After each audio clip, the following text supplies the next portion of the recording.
Yesterday, I posted a video about coming home from Miami and waiting out this weather window before I crossed to the Bahamas. And right after that, two other real estate agents here where I live in Gulf Shores either tagged tonight's guest or texted me and said, "You need to talk to this guy." So here we are. He's Curt from Sailing Jeep and he's anchored in Georgetown right now. He's here to give us a real time update on what the weather is doing down there because it's been wild. I'm Captain Tinsley of Sailing Vessel Salty Abandon, and this is the Salty Podcast, episode 88. Please help me welcome Curt. Welcome, Curt. Hey, how you doing? I'm doing good. Thank you. We've never met until about 5 minutes ago. so, Correct. so everybody said that you're down there, and more than two people said you got to talk to this guy. So here we are, and I appreciate you doing this. Yeah, no problem. So we're live on 4 platforms right now. I should have told you we could go live on yours, but so tell us, how is it down there right now? At the very moment, it's okay, but last night we had some heavy winds, up to 40-mile-an-hour gusts, and it wasn't. I don't think it gusted too bad. Last week was horrible, and then tonight they're supposed to start picking up sometime in the middle of the night. I think at least by 6 a.m. tomorrow, and then we're right on the edge of that storm system, so it looks like about an hour or 2 hours ago when I looked it up, it slid north a little bit, so it's not going to be as bad as I thought. But obviously, we know how weather can be down here; it can slide back down too in a heartbeat. So, What do you think it's going to get to? How long do you think it's going to stick around? I'm hoping after this one, which looked like Sunday afternoon, late afternoon, it's supposed to kind of die off. Hoping we got about a 5-6 day window of. It doesn't look like much wind at all. Mostly going to be some pretty stale wind out there, but you know, I won't mind it at all. I've been through past 2.5 weeks. Has been a lot of wind, so I'm ready for a little break. Yeah, I bet. I bet. So I'm going to add this video that you did on your Instagram, and you can find them at the Sailing Jeep on Instagram. And this is your boat. Tell us about the boat. It's a 1998 46-foot Prout. So I'm 65 foot tall and got about a 3.9 draft, 21 beam. I do have keels underneath my boat, which makes it a more of an ocean vessel, a little more safety into it. So that's why I chose the Prout. If I was going to be living down here more, I would do something different for sure. But What would you? for what And why I is would, that? I really like the leopards. So I'm 6'4", and my height, even inside of this big of a boat, is my head hits the ceiling. So Oh I wow. spend a lot of my time ducking, and I'd rather be able to walk through the whole salon area. I can stand down in the galley or in the bathrooms or stuff and stand up, but um, you know, for somebody my size, it's hard for them to understand. Like if you haven't been big, just ducking all the time's Yeah, not and the you hit your best. head a lot when you're underway, I'm sure. Yeah. So it's the safety wise, I'm glad I have it. It's a great boat for that. Even my water tanks I can fill and add be like a little valve system because that's what's in my keel. My keel is my water tanks, fresh water tanks. So Oh, okay. uh, And you're saying you've got a lot on your boat. You've got a washer and dryer. yep, I have probably way more amenities than you need, but I wanted this to be a comfort sail for the next 3 to 5 years. So I put a lot of stuff into it just to be more at home and relaxed. So yeah, I have washer and dryer, 3 different Garmin screens for mapping systems, and night camera. I Yeah. pretty much added, I think, about everything you could think of on here. Well, cool. So I just pulled up predict wind. So look at this right here. Wow. 45, That's 49 knots. so that slid up quite a bit. We were supposed to be in the light red, orange, so it's moved up a little more than what mine showed a few hours ago. So hopefully it keeps going north. So let's see if I can find it. Right here. Yep, that's Here we exactly go. where I would be. So, okay. So right now Where is it? Is it 15 knots? Um, yeah, maybe real close to it. And then Maybe the a wave little less. 2.6. Is it really? Is it really that? Not anymore. It was a couple hours ago. And so when did you say it was going to get better? I think Sunday evening sometime it's supposed to die off. Sometime through Sunday. Okay, it says waves are 3.1. This is for Sunday at, what is that? Around noon. Yep. So we've still got 17 knots even on Sunday. There we go. That's about Sunday afternoon. There we go. Yep. Monday's 11, 12. Let's see if it goes down. Yeah, that's looking a little better. Oh, look, it's coming from the south there. Oh yeah. Let's see when that happens. Okay, it's coming from the northeast there. Yeah, that's what's keeping me, that just all this north wind stuff. It seems like it's just been stuck there. Would you Yep. agree? Oh yeah. 100%. Yep. What's your prediction? For when it's going to get better? Yeah. Like for say a week. Like coming from the south. Oh, it depends on what that next storm does, but if that doesn't hit, I would say in 3 days, Monday would be a great day to head this way. Well, I'm home now, so I'll probably wait for a couple of weeks at least. But it looks pretty gnarly up there in the Atlantic.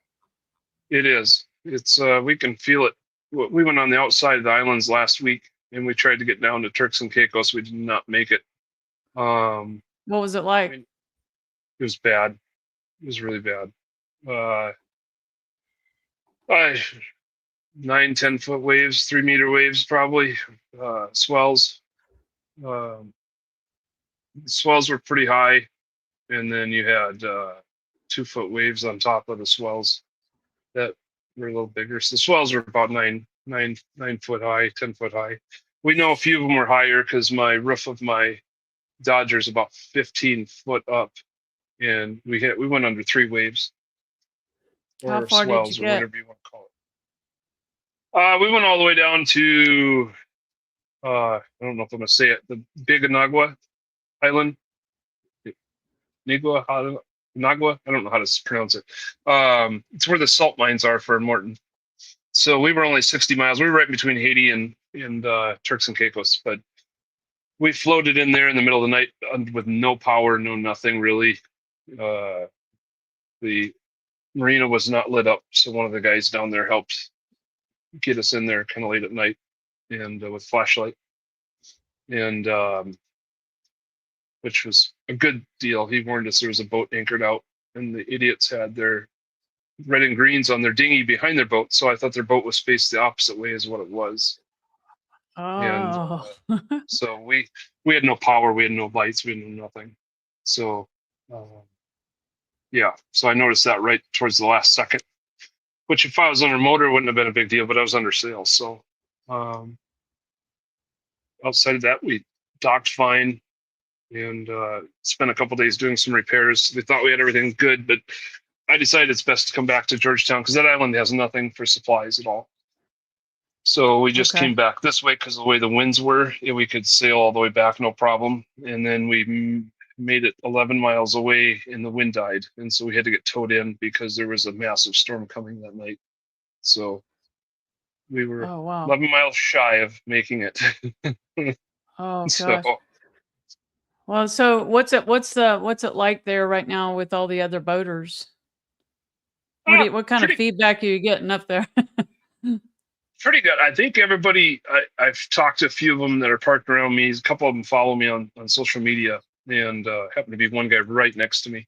And everybody that he's talked to too has just kind of said they came in and they're just going to anchor here till this is done.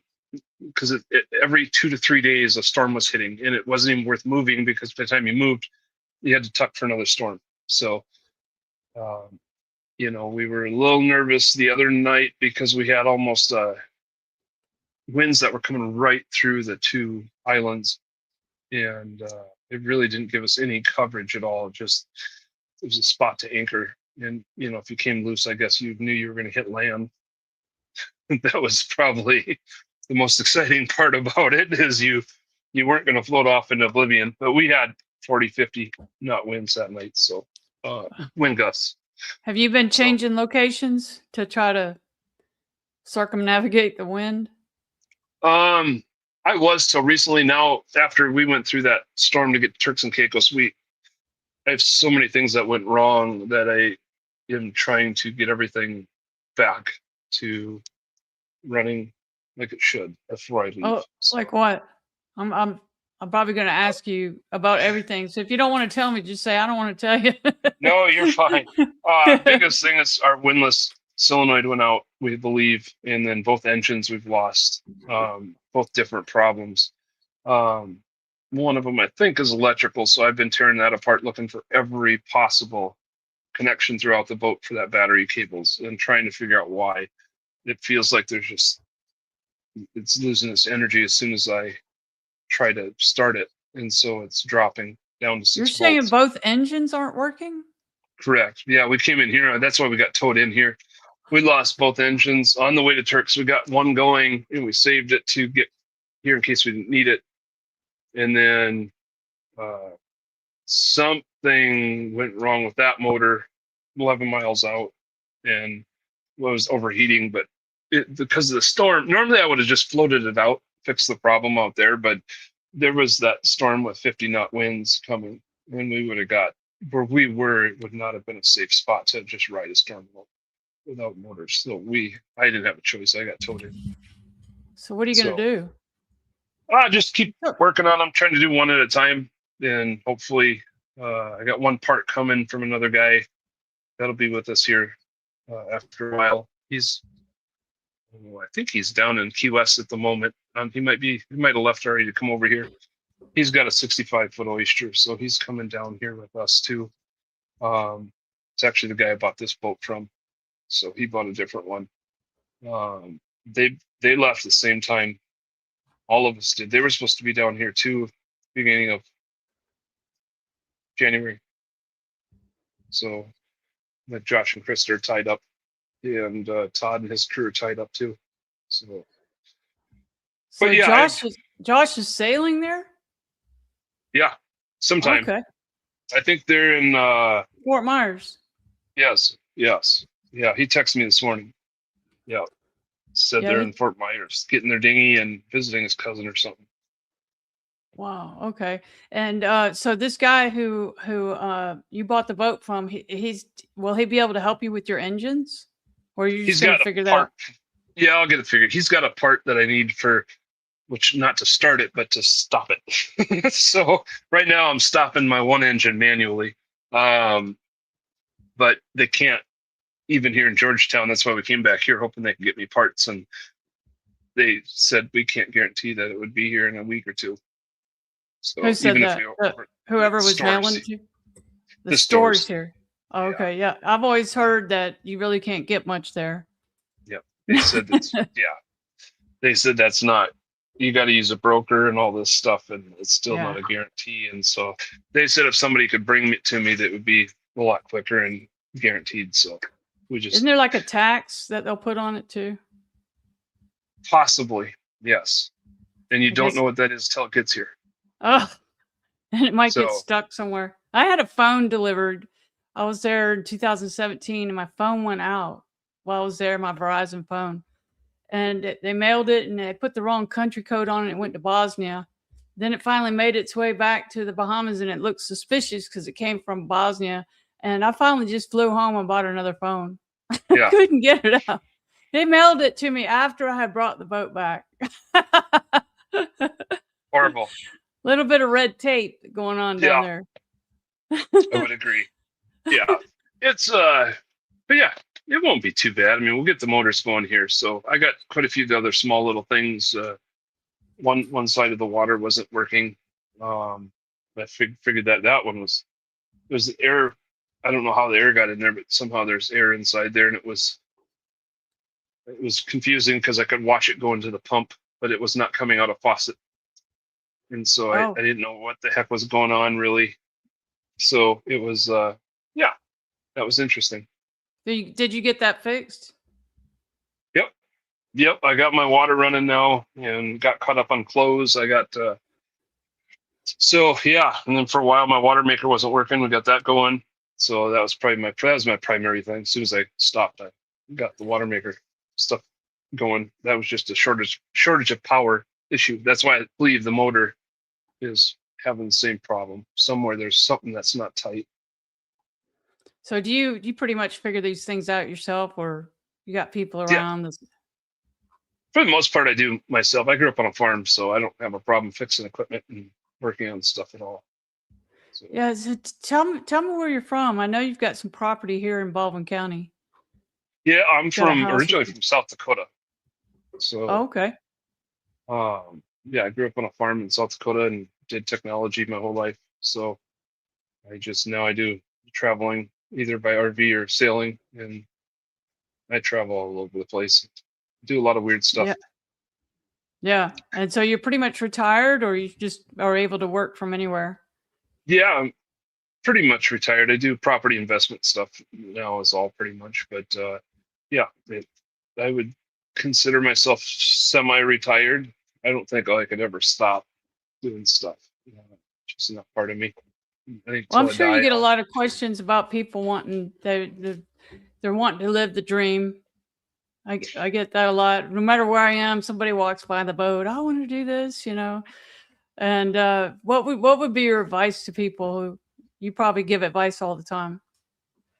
uh, definitely live your dream before you wake up and say, "I wish I would have done that." So Yeah. I live with no regrets. So whether I've fully done everything I want to do or not, but I've tried it at least, I can say. So, my goal is to circumnavigate. And if I don't get it because of boat issues or whatever, I'm okay with that. I've sailed enough now to know what it would be like, kind of, I guess. Did it in So pieces, or so that's what you're doing right now. I mean, that's eventually what you're on your way to do. yeah, they spent 19 months working on this boat, and then I wanted to do this Caribbean sail as more of a shakedown. Some people just sail couple days it's for shakedown so this to me is a bigger deal. Like, should I add something next year that I don't have that I need? Should I take stuff out? It's more me learning what I need on this boat and what I don't need, I guess I would say. And we'll go from there. Yeah, there. I heard it said that no boat is actually made for an around the world sail, especially nonstop. Yeah, So a lot is a lot that needs to be improved or updated to handle. Are you going to go in the Southern Ocean? probably not. I don't know. I don't blame you. But And what? it's it's a probably not at the moment, but I do some pretty wild stuff once in a while, and if I get more comfortable I might. So, it's same thing with, I do a lot of off-road jeeping stuff, and I push myself to the limits on. I get more and more comfortable as time goes with equipment, and I know what it can and can't do. So then there's some trails that I did some of the most deadly trails in the United States with Jeeps, where you're off 3 inches and you're going down a mile cliff.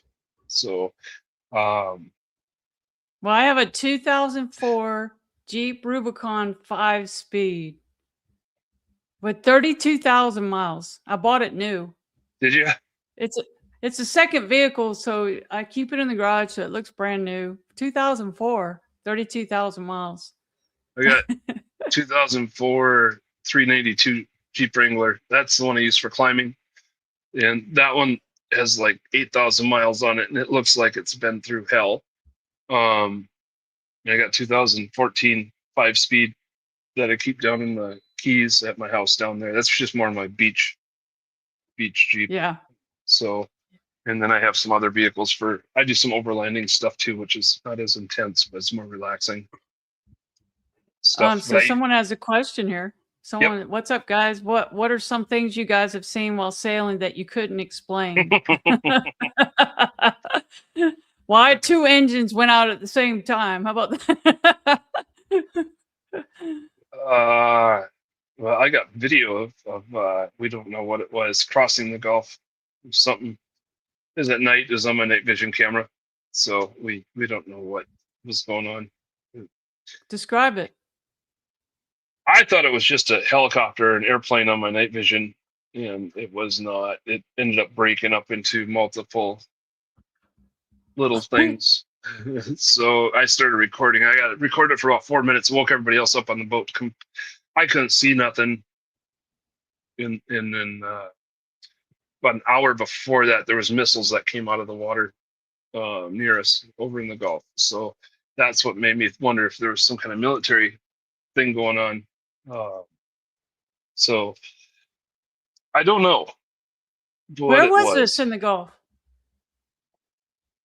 I think we had to have been below Tampa a little bit somewhere. We were cutting from Pensacola straight to the Key West, but we came inland a little bit more because there was, you have the military marked off all over out there, but that's where we saw the missiles. So we decided to get over a little more because we didn't know.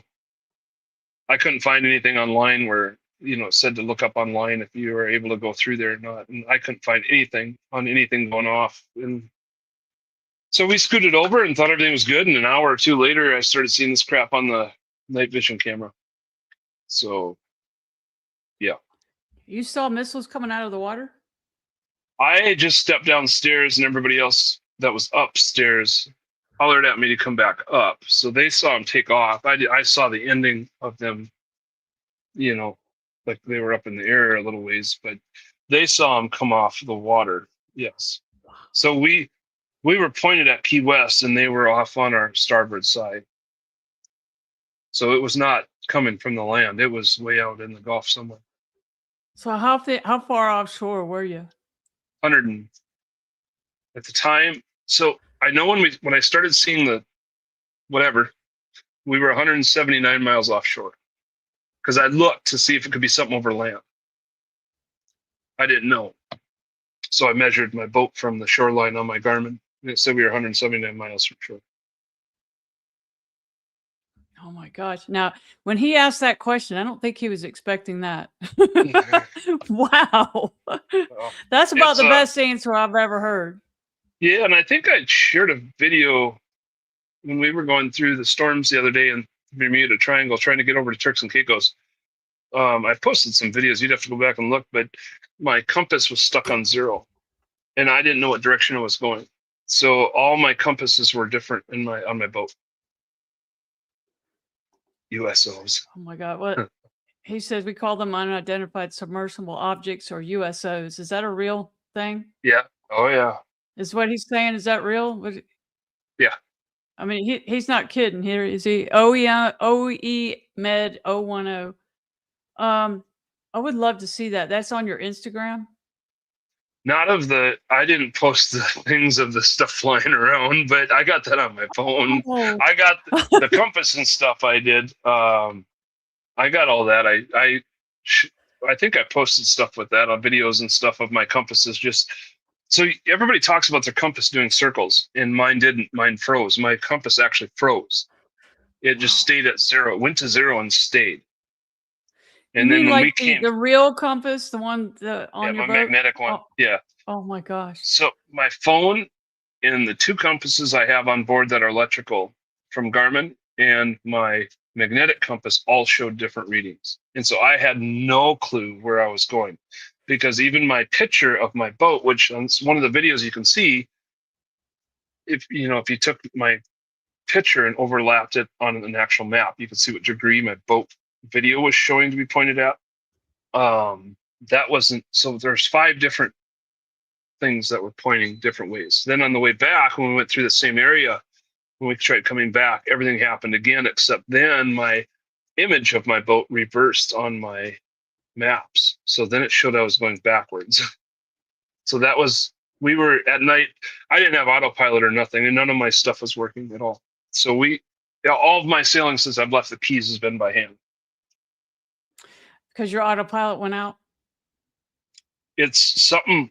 Yes, the compass is screwed up somehow. It's not. It won't. So if I tell it to Oh, autopilot, I start doing circles. And we've tried resetting stuff. We've tried recalibrating. We've tried everything. So at the moment, I'm just waiting for a nice calm day, both my engines to work, and go out and try to recalibrate again. So yeah. Well, I know what that's like because mine went out on the way down to Miami, and yeah, I had to I replaced 2 wheel pilots, and then because I got a new Garmin autopilot, and I guess it was just too aggressive for my wheel pilot, yeah, and the wheel pilot couldn't handle it because it's got like plastic teeth in it where it meets the motor, and they yep. kept breaking. So finally, I just got on the Island Packet Facebook page and I said, "Okay, tell me what you guys have upgraded to. This is clearly not working. I was wasting so much money." And then I upgraded to a linear drive that hooks into the actual rudder Yep. underneath the helm. Oh my gosh. I feel like I've had this huge upgrade. I didn't have any problems after that. I mean, I couldn't get out of the panhandle. And driving for 11 hours is exhausting. And I did that on several legs. It went I out did. in the middle of going across the Gulf.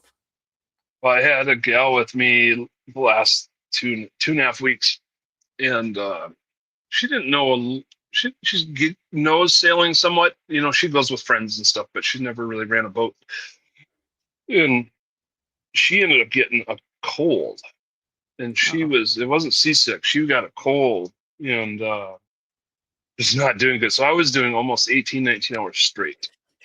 And she'd come up and let me sleep for 3-4 hours. And then we had ran into the storms, and then I couldn't sleep because of the storms and stuff. So yeah, I don't know. I think there was a 72-hour period I had 3 hours of sleep. Were you able So to tie it off or anything? I could tie it off and it might last for like 30 seconds. And then it would we start, veering off. yeah, no, it doesn't. The wheel holds itself really well. Um, as soon as the wind kind of shifts my catamaran, it turns it on top of. So I think when I hit a wave, it turns it a little bit, and then I come back down, and it turns the whole catamaran because the my everything comes out of the water. It's a little different. I know, like even heaving two. The first night I heaved two out there in the storms just to try to sleep. Oh man, I I never felt so uncomfortable in a catamaran heaving two. Um, I maybe could have adjusted. I was so tired, I didn't know what I was doing wrong. Maybe I don't know, but I was tired, and she couldn't. She couldn't move. She actually finally fell asleep in the salon on the floor. So she came in from the cockpit and sat on the step, and then she just kind of laid forward and finally fell asleep. So she was just so sick and had no energy. So So it is she was still on the boat with you? no. She flew home back to Miami about a week ago or so. So that Well, was she was going to stay until I think today, but I told her, I said, I got so much work to do on the boat, and she's like, "Do you want me to help you?" No, because I just need to work on it myself. I need to take yeah. like 2 days of doing nothing and rehab my body. And so yeah, I mean, I had during that storm, I had sliced open my foot pretty bad, and Oh um, no. so it was interesting going to the ER in Bahamas. I only paid $90 for everything, including medication. So um, Well, I was you didn't want to get the autopilot fixed in the Keys? we didn't know about it till after we left. Yeah. So it worked all the way to the Keys, and when we took off and we got out by Isla Morada, or no, Isla Bella Lighthouse.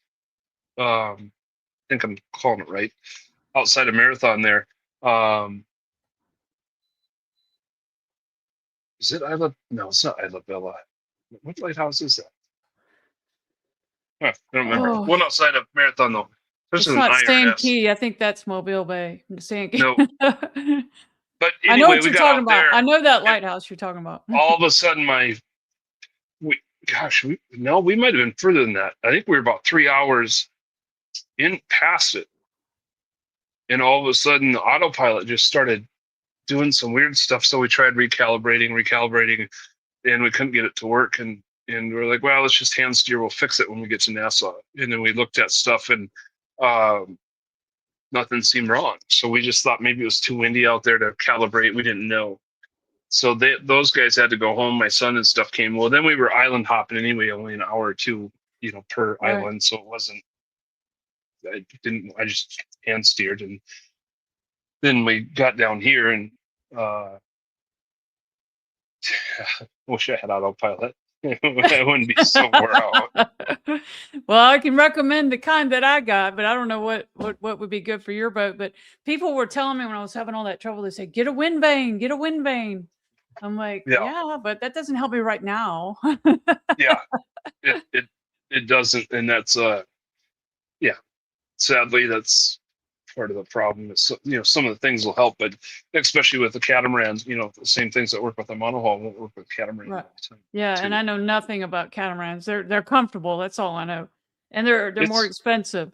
So it's they're it's harder to different. park in a marina. Honestly, I think they're easier if you have a right spot. But yes, it can be harder to find a spot for sure, by far. Um, my only relief sometimes is just, even if I don't need much, just go get fuel, somewhere, park on their dock for a few minutes, get some fuel, get off the boat, and I just tell them, hey, I just need to top off, getting ready to take off. So, And how much do you hold? Yeah, how much fuel? fuel is 50 per tank, so 100 gallons, Wow. and then I carry uh 11 jerry cans, I think. Okay. Right? You don't More. run out, especially Yeah, right now. So yeah. I'm fascinated with these videos that you took, and you're a guy that works on electronics or engineering or different things. You can fix things. What do you think all that was? What's your theory? With my compass. All of that, the things flying out of the ocean, the things breaking up, all that. The compass we might have the easiest explanation of. I had some people back home that were trying to figure things out too, and that was the night of that huge solar flare. So what was that, 2 3 weeks ago, 4 weeks ago? I didn't So know about it. everybody in the Bahamas, so the next day I got online and I was looking at the Bahamas chat, and everybody was asking if they were having trouble. I guess anchor alarms were all of a sudden throwing people. They were waking people up in the middle of the night too. So this happened at like 1 2 3 in the morning. um Everybody's anchor alarms were showing them. They were like 300 yards away from their boat. So everybody got up freaking out, and they couldn't figure out what was going on because visually, somewhat, they thought they were in the same spot, but their anchor alarms were showing them over somewhere That's else. scary. That's And scary. so if you look back at like different Bahamas, the land and sea pages, stuff like that, about 3 weeks ago, everybody was asking everybody, did you have trouble? Did you have trouble? Now it's mostly down here on the southern. I'm in Exuma right now in Georgetown, so a lot of it was south of here that people were complaining about it. Now, how did it happen on the way back? I don't know. That's. I was really hoping nothing went wrong, so I could just throw it up and say it was the solar flare that screwed me up on the way down there. So I went through the same problems coming back too, and so I was prepared for it though, so I just dealt with it, I guess. But as for the objects in the air, I don't know. I don't know what the heck that was. That's You have a theory? I'm gonna make you say it. well, I definitely not afraid. I think there's stuff out there that's flying around, but you See, know, this guy's summoning the supernatural, and he says aliens. You see? yeah, there's probably definitely some alien. The funny thing is the next morning, Tampa News did a story on people seeing the objects out above the shoreline. I'm gonna have to look So this up. a Yeah. friend of mine, so that would have been around, when did we leave? I don't remember. November something. You'd have to look up. Look up a story on shoreline unidentified objects along the shoreline of Florida. And No, I can say that in October, I remember AIS was all messed up, and that was because the cloud. I forgot what it's called. Do you remember when AIS was messed up? There was a lot of things that were messed up because of the data centers were down or something. yeah, yep. So he says, yeah, saying it's aliens, but it's aliens. Not saying it's aliens, but it's aliens. Okay, what am I looking up? What am I looking? I would just Google unidentified objects flying around Florida shoreline or something. I can't remember the title of it, but there's a lot of people that have been calling in different objects flying around that shoreline. I think it was out of Tampa. UFOs. That was what month was that? Should have been November. The story should have been written in November. I could find out and text it to you later. I'll look up what day we actually left. Okay, there's a whole bunch of articles about it. Okay. Yeah. Florida UFO reports, latest UFO sightings in Florida, UFO tracker maps, eerie clusters of unidentified objects, lurking. That's Fox News.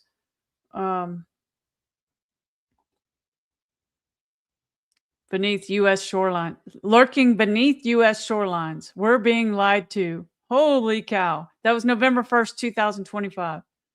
And it says, are we alone? That's what yeah.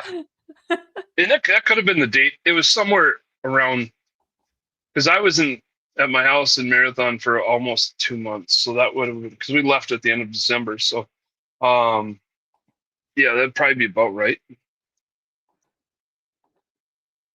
Look at this.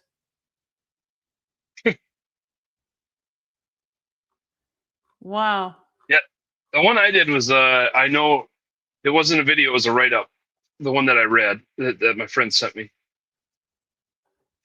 UFO index. Look at that. Jensen Beach. Oh, look at all these reports. Arcadia, Palm Coast. Those are on the other shore. Bradenton, right South Braden. Look at that. Almost a swarm. Changing shapes. Yep. That's exactly what I saw. And is that the number of reports, or is that just the number? Okay, that's just the report number. Yeah. Fort Myers. Yep. Oh my gosh.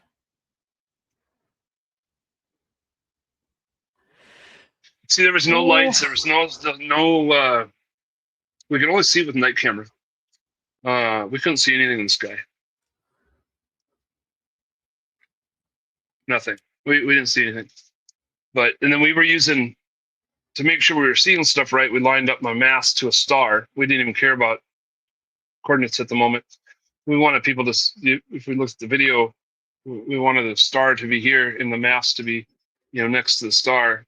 And then we could watch the objects go back and forth on the screen. Otherwise, people might be like, well, maybe your boat's turning. So I tried to line it up as close to a star as I could. Obviously, I sway a little bit, but you can see these objects from that star going in and out, zooming around, go over here, and then they'd get back together to a big cluster, and then all of a sudden they break apart, and they just kind of zoom all over. Okay, so we started off with weather, and now we're talking about how to deal with UFOs at sea. Just wear a chastity belt and call it good. Did you report it? No. Did you? You're not going to publish? Why not?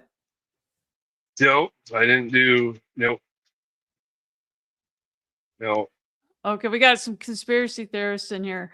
But being serious, how much are you guys leaning towards some sort of Lockheed Martin secret object versus aliens? I guess it could be either one. I would, the thing that is hard is those missiles came off an hour or so before we finally saw the objects in the sky. And so why did those go off? I know they do training stuff out there. It says it on their chart deal that, it's a military training area. They're all over out there in the Gulf. And so they could have just been training, but I don't know. They could have been testing a piece of equipment too that was. The only reason I knew it was an object is on your night vision, solid objects are very dark looking. So like clouds and stuff, you barely see them. And if anything, it catches the light from underneath of a city, and it makes the bottom brighter. And that's one thing we thought it could have been too. It looked like maybe the cloud looked like a helicopter, and then all of a sudden they just broke into multiple pieces. And it's like, this isn't a cloud. I mean, it's just, that wasn't a cloud. Then you could see it moving back and forth, and that's why we started recording with a star, so we could see what it was doing. What was the mood on the boat when all that was going on? Oh, energy. I don't know. I don't even think we were scared. It was just more like, what is this? Yeah. Like what? It would. I don't know. I never really thought of that. I don't think any of us were scared. It was more, what the hell is it? And we were so focused on trying to find it in the sky with our naked eye versus the night camera. And you never saw it with your eyes. Nope, you only saw nothing. Yep. I'm gonna have to get those. Whatever you have, I want to get those night visions. Yeah, I got night vision goggles, and I have a camera that's on top of my boat that runs to my screen, so I can at night, like, I can see different stuff in the water if I need to. So you have a night vision camera on your mast? Yeah. Oh, that's a great idea. Yeah, I moved it down to my top of my Dodger in front of the mast because it fell off the mast that night too. Okay. That was the other weird thing. All of a sudden, it just went flying off. So I had to buy a new luckily camera. it didn't fall in the water. It busted it up. It fell onto my deck. But so that scared us that night because that we were seeing that, and then all of a sudden the camera just came crashing down. And we didn't know what the hell that was. And the camera went out, and then we heard a big bang, and we're like, oh. Like, I think that scared us more than anything. So, like, why did my camera fall out? It was just put up a month ago. So you were about 100, say 100, how far from Tampa 80. and how 180 and how far miles. from Key West? That's Probably about the same. Yeah. We had to have been close, maybe a little higher. I'm trying to remember. Like, we were probably a little further away. I'm trying to remember this map, how far away we were from everything when I was looking at the map. Yeah, like maybe a day and a half away from Key West. So probably, 200 and some miles, 250 miles, maybe 300 the most. So your journey, you mentioned you started in Texas? I started in New Orleans. Yeah. Okay, New Orleans, and then you went where? To Orange Beach for a few weeks. Okay. And we stayed there, one, because of storms, but two, I have my property there, and I could pack my boat nicer there. Having a park near me. And where did you stay at a marina, or did you anchor out? Yeah, marina. We stayed at the one just west of, it starts with a B, just west of the wharf there, about a mile. Oh, just west of it, or just yeah. Or east. Sorry, yes, east. Yes. Bear Point Marina. Bear Point Marina. I think so. That's my marina. That's okay. Yeah, I've been gone. My boat's been gone. That's the one where they have all the motors and stuff there. There's one. He has like a bunch of old motors up on the walls. Let me look real quick. I don't remember that. But Bear Point has everything. Like, it's got your pump out and your fuel and your restaurant. It's got everything. I'm almost positive it was Bear Point. Let me see here. Let's see here is Destin. Nope, we are not going to Destin. Navarre. Okay, keep going this way. Okay, here we go. This would have been. So I took that road over and down to it. What waterway did I go around here? Yeah, I left Bear Point October 5th. And I just got back home. It's the marina with that one lady in the Barber Marina. That's why it sounded so familiar. Barber. Yes. Okay. Okay. That's why it was sounding familiar. It's on the other side. It's on the other side of the ICW, on the north side. Bear Point. So that's the one I think we stopped at, and Josh handed us something. Yes. We pulled up to that dock, and Josh and Krista ran out some parts to us that we needed. Yep. So I did stop at Bear Point on the way out. Oh, Barber or Bear Point? Both? Oh, Bear both. Point, yeah. That's right. So they Okay. didn't have to drive all the way around. We had to go past Bear Point anyway. So he went and grabbed us some parts that we needed in the morning, and then we just grabbed them from Bear Point from at the dock. And then you won't be able to go under the Perdido Pass Bridge, so you'd have to go out Pensacola. Yeah, we went out at Pensacola and then just cut straight down pretty much. Okay. Along we followed the current down. We had to come in a little bit for the current. Otherwise, we would have been fighting that massive current going through there. So we went east a little bit of a straight down venture and then went along the edge where the current wasn't very strong. Okay. Well, you sound like you got your work cut out for you to get some things fixed. How long do you think you'll be there? You're gonna be there when I get there? I don't know. Well, it depends how quickly you get over here. I'm hoping I'm going to go up next week and see if I can get an extension for my stay here. So I'm hoping they let me stay a few more extra weeks. So if they do, then I might try to get a few things fixed to where I can go up even by myself and just go up the islands a little bit and wait for everybody to get down here. So, well, I know that the marinas are a lot of people. Well, I'm hearing different things that they're about to change the rates back down. The marinas are vacant. There's a lot of vacancies because people are complaining about the rates. What are you seeing? What's the you got your feet are on the ground over there, so where I'm at right now is full. Like there's a lot of boats here. I think you're in the mooring field.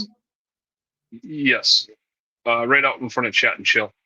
I think they said they have some kind of counter here. It said there was like 309 boats here. I don't know where the webpage is at, but somebody posted on the Georgetown page and said the counter said there was 309 boats or 299 boats or something. I can't remember. One of the that person was posting every couple days, but 309 was the highest one I saw. It was 265 and 390, 299 and 309 or something.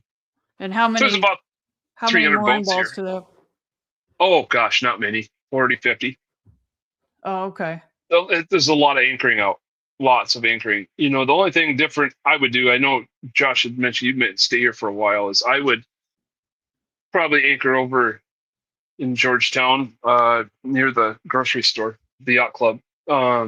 I didn't know about that coming down right away. And then I don't know if you've been to Georgetown yet or not.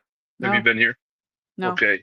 So don't follow you got to go over there anyway and find this little hole in the ground that you take your dinghy through to get you into where the grocery store and everything's at, the fuel station.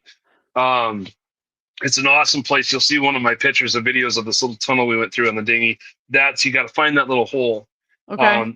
It's basically right next to the yacht club here in town. So if you're just go to the Google or pin the yacht club from the dinghy and then go to that, you'll see the hole I'm talking about. Okay. It goes into like a little pond, almost. I call it a pond, but a little area for boats to be inside the city. And then the grocery store will be right there on your left, a big, big dock. They have fresh water for free there also. Yeah, I heard about that. Fill up. So, but they have, I don't know, probably 20, 30 dinghies there every day, throughout the day. And then there's one to your right, which is a little tiny dock with about 2-3 dinghies can fit on. That's where you can get your fuel. So then you just take your few jerry cans up, and they have the diesel pumps down by the water. So then you can just drag the hose over to the edge of the water and fill them up on land. Okay. But grocery store is right there. There's a garbage dump right there, $5 a bag. A guy parks a pickup there every few days until it's full, and then he takes it. You put $5 through the window. It's a honor system pretty much. But so you throw away one bag and it's $5 is what people. Yeah. Okay. Yeah. He's got a little sticker on the window for his pickup. But yeah, everything's right there. It's super convenient on that side of it that the grocery store has its own dock. So.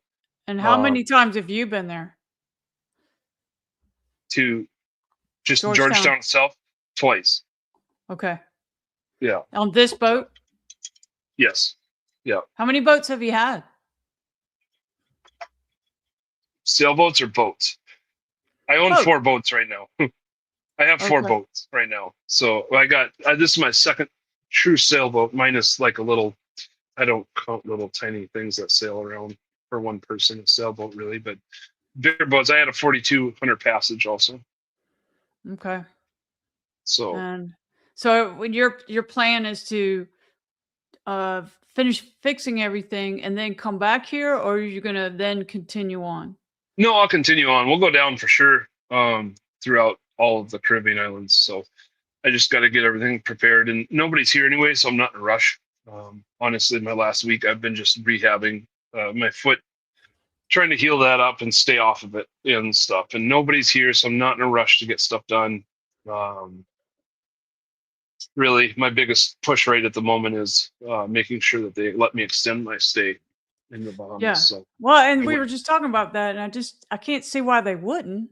I've only been here since December 20th. So they gave me 65 days is all for the amount of money I paid. You're supposed to have a year, so I don't quite get that. Then How they much told me did I you can. pay? So I bought. The one I completed was $700. Well, so I think they goofed up. I don't. I paid 800 and some, but I had an You anchor got the fishing fishing. Yeah. and stuff, and I thought it was supposed to be about 1,200. I don't think they charged me for something, but I got my license for anchoring, cruising, and fishing, and I thought it was supposed to be 500 for to get in, 300 for anchoring, and but 300 for fishing. Yeah, that doesn't sound right. I thought it was And 100 for fishing. maybe it is. Maybe I did pay everything then, and I just didn't. Yeah, and I could be off on that. I don't fully remember, but I paid like 800 and some dollars. But your fishing ticket only lasts for a month, so um, yeah. So All right. and I didn't extend that at the moment because I'm just sitting here at the marina. So or kind of at anchor mooring ball. Yeah, close to it. So So on a scale of 1 to 10, how comfortable is it right now? oh, super comfortable at the moment. I mean, I'm barely moving, but I'm on a catamaran, so I don't feel Yeah. little waves. I can tell, by watching everybody's candlelight out there that, they're bouncing around. The monohulls are a little bit. So there's got to be some waves, but I'm probably cutting right into them, so I don't feel them much. Yeah, and the wind's coming from the north, and if you're over there, but you really don't have much protection where you are, even right now. No, so that's the downside and good side about it. So when you get here, I'm in front of Chat and Chill. And you can anchor along this whole side, so you're protected more from north winds over here. So that's a nice thing about being over here. The downside is you're 0.6 miles, I believe, from the entryway to the grocery store and stuff. So there's only 2 restaurants over here. Well, three or four. The one I think is more of a bar. Coconut something. That one's pretty cool. I like that one. They got a bunch of floaty tools, things you can go sit on out in the water outside their bar, and bartenders will bring you drinks and stuff if you want. I took a taxi over there, so somebody from my hometown, my 900 people of my hometown, he happened to be down here. They saw I was down here, so I went over there and met them over there.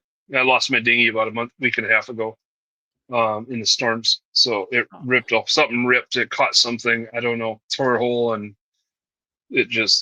he went by. We said our farewells and let him float off to never had. So What about the engine? I got the engine off. Yes. Oh, So good. it was sinking. It was sinking. I pulled it in, and it was about 3 a.m, and I did about the most unsafe thing you could do. No life jacket. Just went and got the motor off, and we got that on board. So yeah, just don't have a dinghy anymore. So we tried getting as much off as we could, but the water kept pulling it down, and I just couldn't. I don't know. It was And too it's in the dark. middle. It was at night. Oh my gosh. Oh yeah. It was like 3 a.m. I could sense something was wrong back there, and I took a flashlight back and looked, and I could tell the front end was not looking normal. So we stopped and pulled it in, and then I realized something. So I think moving kept it above water is what happened, and then as soon as I stopped it. What were the winds? Just estimate. At that time, 25, Yeah. 30. Yeah, my husband and I went through Hurricane Sally on the boat. here. I mean, we weren't expecting it. It really, well, would you ever do that again? Well, I didn't really mean to. I was Yeah. just staying on the boat just for the storm surge, just loosen the lines, tighten it back up, that kind of thing. Well, it just kind of came right on top of us, and I think it was on. It was a 2, but it's different on a boat. It felt like a 3 to me, Yeah. and it was frightening. I was more sad about my boat though. It did end up totaling the boat. Oh, really? But now I got a bigger boat, so I had an Island Packet 27, and thankfully that's a tough boat, Yeah. And now I have an Island Packet 320. I mean, it's not going to win any races, but it is a solid boat. The Island Packet is. So So the Prout catamarans are very equivalent to like what the IPs are in the monohull. So okay, I got an extremely solid boat. I'm not going to win a race. I'm going to max out at maybe 10 knots. wow, 10, 11 knots. that's a lot to me. Yeah. But well, you think about a 46-foot catamaran, they're going to run at 15, 13. A lot of them are. So I'm not going to pull that off. I mean, maybe if I had a complete broad reach, calm seas, 20 knots of wind, that's about my perfect running. Right close to 20 knots, a little under 18 knots is probably about perfect for me. And everything just flies. I can go pretty good with that. So my interstate gives me about an extra half knot. So All right, so how can people find you? Let's see, I'm going to put it up here. pretty much look for the It's sailing Jeep or my name. sailing. The sailing Jeep on like Instagram and TikTok, and then my name on Facebook. And you said you have more followers on Facebook? Yeah, I think like 15,000 on Facebook. I think I have 14,000 on Instagram and like 10,000 on TikTok. I think somewhere. Sweet. Okay, so give me the Facebook username. That's just my name. So Curt, Curt. Last name AHLEMEIER.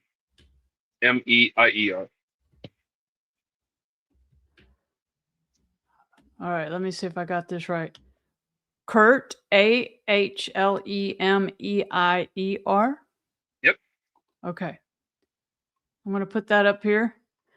So you guys should follow him because he's a major player in the social media thing. So there we go. So this one's Facebook. The first one's Facebook. The first one is Instagram. The second one is Facebook. All right. Well, I'm going to stay in touch with you. Maybe you'll be there when I get there. It's always good for me to. I'm a recent widow, about a year ago. So I'm just. It's good for me to be around people. So that's why I'm going to Georgetown, because there's a lot of people.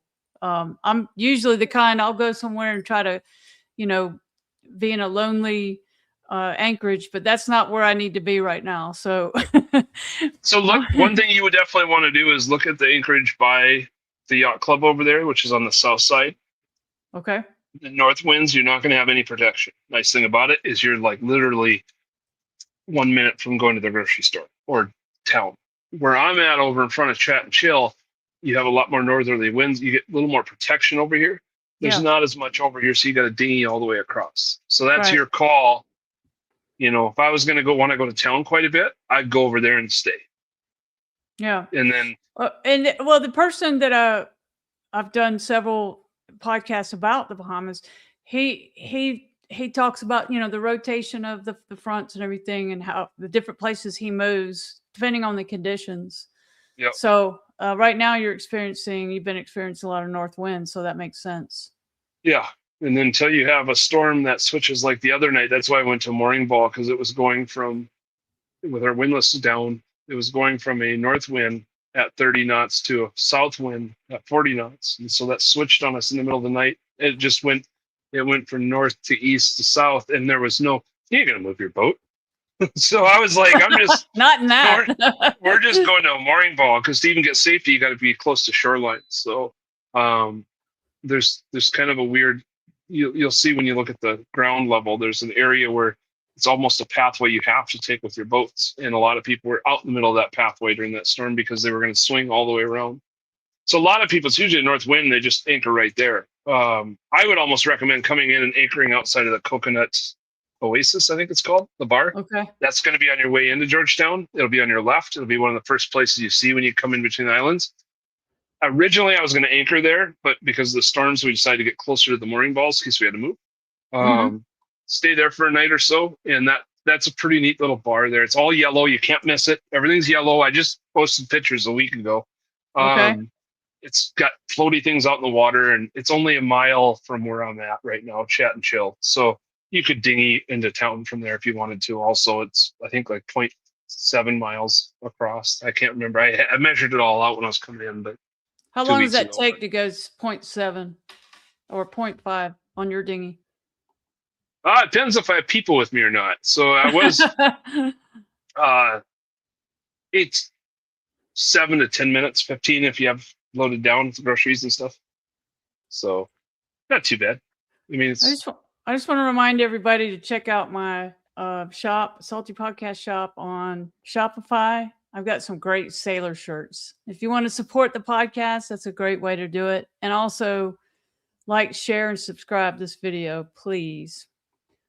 There we go. You know how this works, right? Tell everybody, Yep. Tell everybody to follow me. Yeah. Okay.